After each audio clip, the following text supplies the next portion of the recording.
morning, guys! It's a Tuesday here in Canada. So, ayan. Wala tayong pasok for today's video, but sila ay meron na. So, kahapon is May 18, and it's also Victoria Day. It's a holiday here in Canada. So, wala silang pasok. Pero ako meron. Kami ni Papa meron. So, ngayon, since Tuesday na, kailangan na nilang pumasok. They've been out of school for like so many weeks. So, kahit na magtopak si Sam for today, ay papasok siya. Okay? So, ayun. Kasi topak pa siya dahil hindi pa adjusted masyado yung tulog niya. Kaya, minsan, madalas pa rin siyang topakin nowadays. So, anyways, ayun guys. We'll see kung anong magiging progress ng video na ito. But then again, I will try my best since 3 days tayong walang pasok. Wala tayong pick up na shift. So, well, I'm still hoping na makapick up next 2 days. But anyways, ayun. So, I will update you guys later again.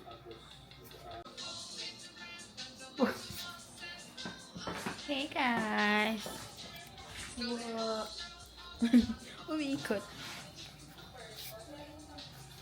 Wish mommy luck sa pag-vlog niya. So, hi guys! Ayun no. We're outside now waiting for the bus. Ayun no. Alam niyo ba guys, nung pag-alis namin last month, wala pa kahit isang dahon yung mga puno. But look, it's spring now. We're just waiting for Sam's bus and hopefully maging successful to pagpasok niya because he's been showing signs of topa. Anyways, good luck to us guys.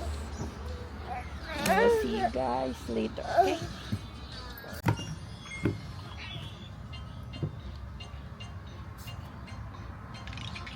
Hi guys!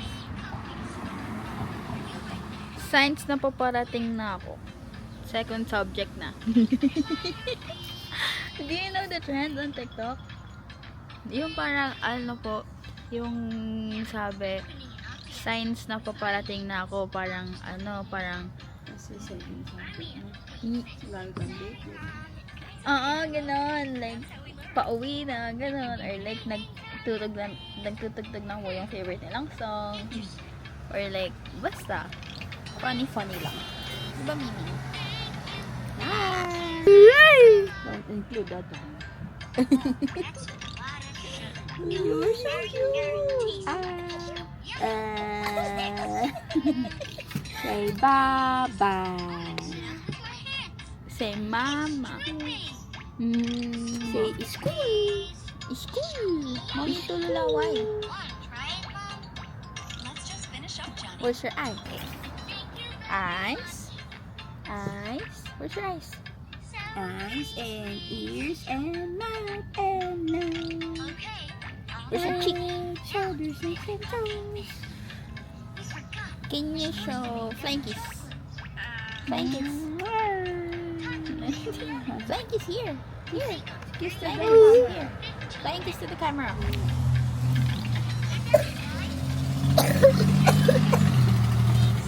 Guys, please like and subscribe. Please like and subscribe kasi sa akin po mapupunta yung yung pera dito. Funding. Diba, Mimo? Guys, nandito na boss ni Sammy. Bye-bye. Love you. Bye. Love you. Bye.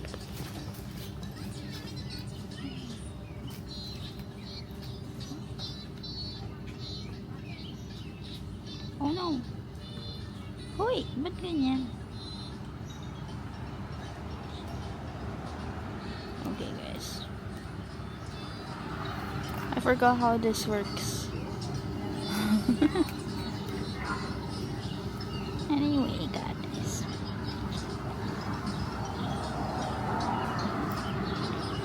Ayan si Sam. second row sa right. Guys, yung bus driver ni Sam. Mabait yan. Super. Actually, it says second driver na. Kasi I think they switch like mid Sam. Pero parehas sila mabait. Yeah. Hopefully, hindi siya magtupa. You know? Nagalit. Na hindi na sila. Alam mo yung dito pa talaga nag-chismis.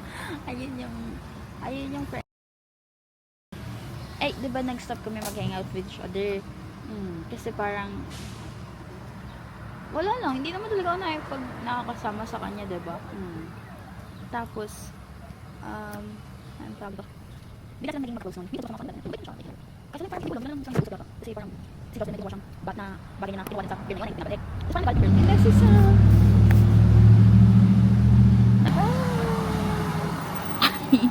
ay nakaiba yung mukha. Ay, ako makita. Nagalit ako dito, pinapasok ako. 6.5 hours later. Hello again, guys. I know, ito pa rin yung suot ko. Pasensya na. Andito na yung mga bata, guys. Ayun na si Sam. Kumakain na siya ng kanyang lunch/dinner. Pero for sure, kakain pa yan mamaya. And Sab is already here na. Hi, love. She said she's gonna cook fried chicken. So, I'm waiting for it. Because I'm not that hungry yet. Kaya okay lang. So, ayun guys. Yun lang yung buhay namin dito. Papa is already at work. Panghapon siya today. So, I'm thinking of stretching this video for a week. So, I'll just upload a week of what's gonna happen with our life. Para naman may content kahit pa paano tong video na to. Because, ganun yata talaga dito eh. If hindi ka gagawa ng content mo, your life is just work, house, school, house, or whatever. So, ayun guys. I'll see you later, okay? Early the next morning. Good morning, guys. So, it's 1:27 in the morning. And, gising na siya. Say hi. Say hi. So, it's been 2 weeks since we came back at hindi pa rin siya nakaka-adjust ng tulog. So, kagabi, akala ko okay na since pumasok siya sa school yesterday, right? And maghapon di siya natulog. So, I thought it was okay na, but so, nakatulog siya around 8:30-ish kagabi. But then, gising na siya ng 1. I thought he's gonna come back to sleep, but So, ito kaming dalawa. Trying our best to be well entertained by ourselves. Dahil tulog pa si Sab and si Papa patulog pa lang dahil galing siya sa work. So, ayan. Good luck, guys. Good luck sa akin, At ito na naman po ang buti na lang talaga wala akong pasok ngayon. And this is also one of the reason kung ba't hindi ako pumipick up talaga nowadays is because I'm trying to pakaramdaman ko muna kung anong situation ni Sam. Kasi nga, ang hirap pa siya sa pagtulog ulit ng gabi dito sa Canada. But anyways, I will update you guys later kung ano ang mga ganap namin sa live for today. And see you. Ang pangit ko dito, ate. Hey guys! It's May 20th, Wednesday. I'm studying for my quiz. Si mommy kanina pa sila gising, right? Ano oras kayo nagising? 1. Kasi tulog kami 7. Hi, Mimong. Say hi. Say hi. No, say hi. Hi. Flying kiss. What do you want? Anyways, guys, I'm studying for biology class. Why does it look like that? Ayan. Bro. Nice. Watch me.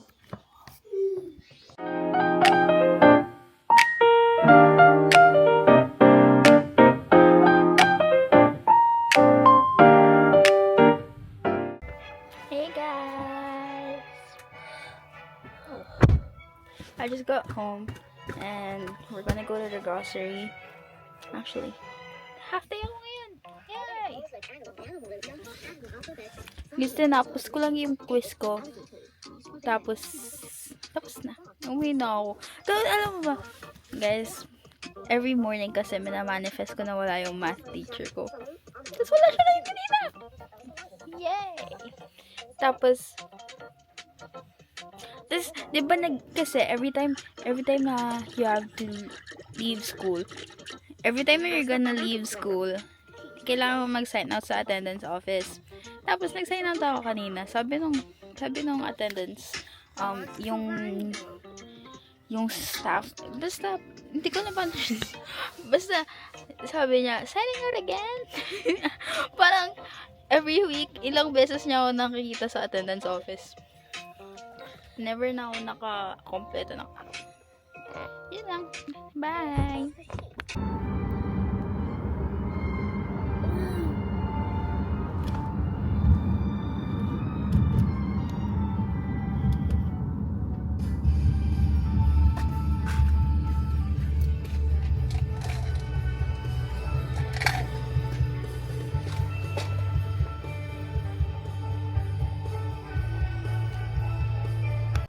Hello guys!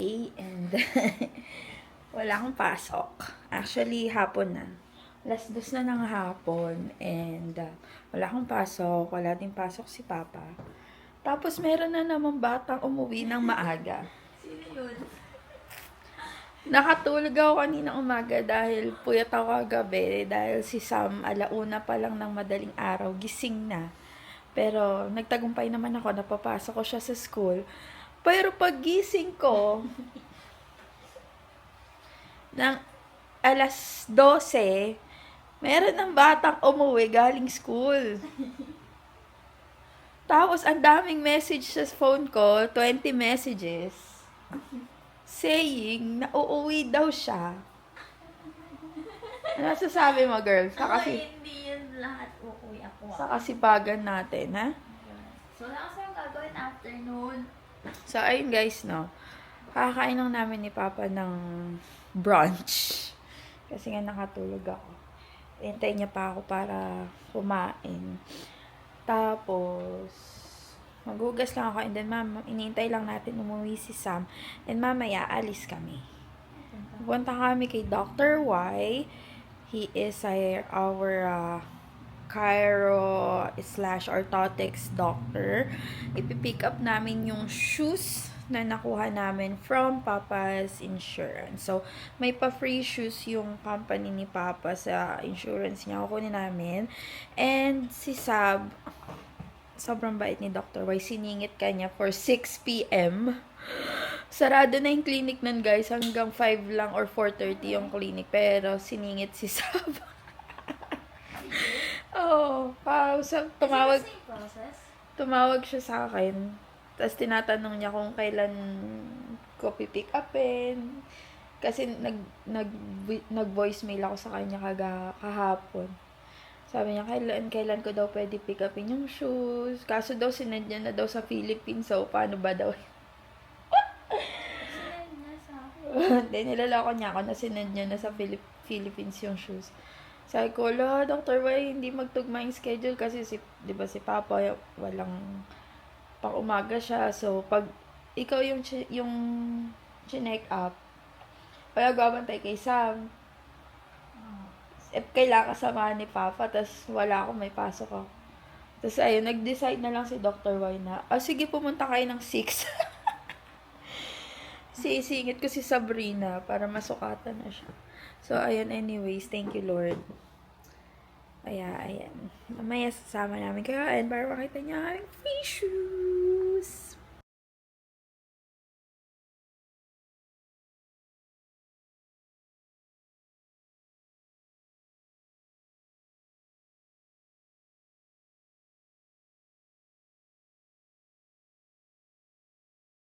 Guys, andito kami ngayon sa aming car doctor because we're gonna get yung shoes namin and magpapasukat siya ng bagong orthotics. So, ayun. I'll update you guys later.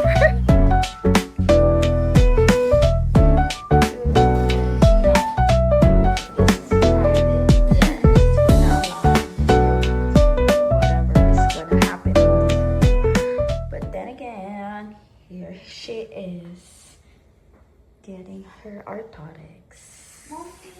Examine how. Like your foot. Like before, how you walk, how you stand, something. Ganyan na Guys, lang. we got our stuff. This is Papa's. Oh, you have a new orthotics din pala doon. Nakakabit dito.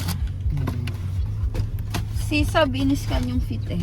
Ay, gumagana na. Oo. Kaso naka-down yung Ulab catalog. So, we're waiting till this week daw.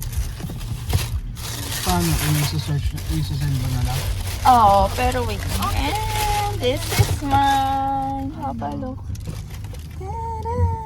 I'm gonna wear this tomorrow, guys. And it has the orthotics. Wait, it's my feet. Paano ko maging subscriber mo Ah. si Dr.